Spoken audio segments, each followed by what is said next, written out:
Welcome back to Make Play Treasure. Today we're reading Princess Pigsty by Cornelia Funk.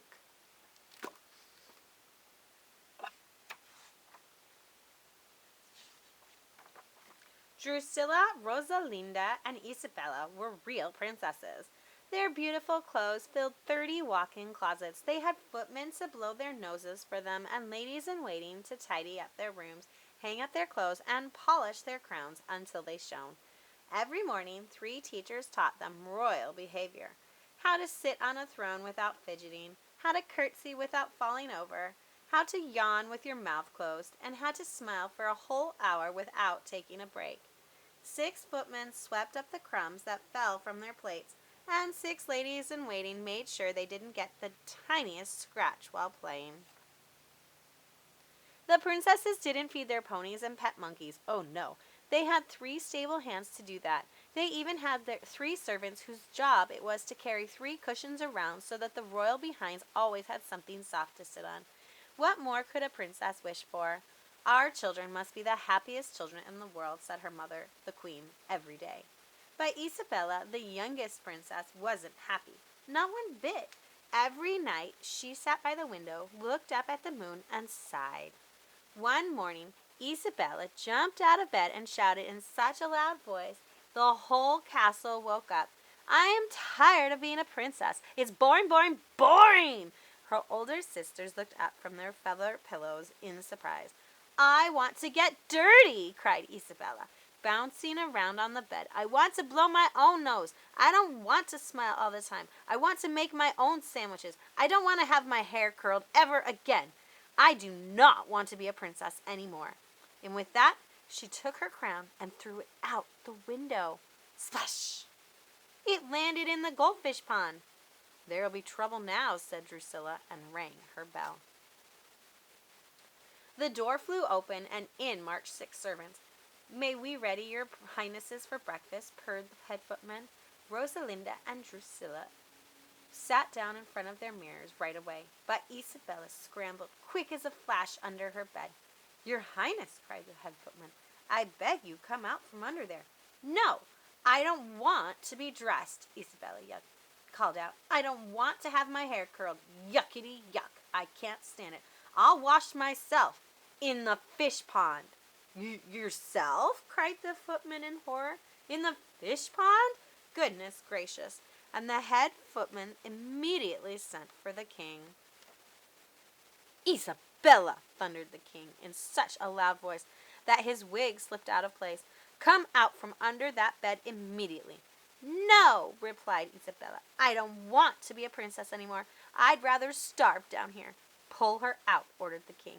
Isabella pinched and scratched and kicked, but it was no good. The footman pulled her out by her feet and dressed her in her princess's dress. Where is your crown? Asked the king sternly. She threw it into the fish pond, said Rosalinda. I most certainly did, said Isabella. That thing gives me headaches, and you can't climb trees in this stupid dress. I want to wear pants. Princesses don't climb trees, thundered the king. That's just it, cried Isabella. Princesses don't do anything fun. Princesses don't even pick their noses. Princesses just stand around looking pretty. Yuck! I don't want to be a princess anymore. Fish your crown out of the pond this very minute, cried the king. I will not, Isabella shouted back. I'm never going to put that crown on ever again. The king stamped his foot. Take her to the kitchens. She shall wash dishes, clean pans, peel onions, and scrub the oven until she fetches her crown from the fish pond. So the footman took Isabella to the kitchens. And Isabella peeled potatoes, polished pans, plucked peasants, and whipped the cream that her sisters liked to eat for breakfast. After 3 days, her father sent for her. Isabella, he sighed, you stink of onions. So what? Said Isabella. Do you know that cream is made from milk? No, I didn't know that, groaned the king. Now, will you fetch your crown from the fish pond? No, said Isabella. What for? Isabella, Isabella, cried the king, tearing both his wig and his crown from his head in rage. Off to the pigsty with you. So the footman took Isabella to the pigsty, and Isabella helped feed the pigs and clean out the sty. The pigs nuzzled against her with their pink-nosed snouts, and Isabella scratched their bristly hides. After 3 days, her father sent for her again. Isabella, he groaned, you look a mess. She stinks too, cried her sisters. Did you know that pigs eat potatoes? Asked Isabella, pulling a piece of straw out of her hair. And that they're incredibly smart animals. It's a shame to eat them. Isabella, cried the king, for the last time will you now fetch your crown from the fish pond, put on a pretty dress, and comb your hair? No, I will not, said Isabella, but I would like to help out some more in the pigsty. Ugh, cried her sisters, holding their noses. Then we don't want to share a room with her any longer. I'd rather sleep in the straw anyway, said Isabella. She fetched her favorite doll and her blanket and settled down in the pigsty. When night came and moon shone over the castle, the king crept out of his palace.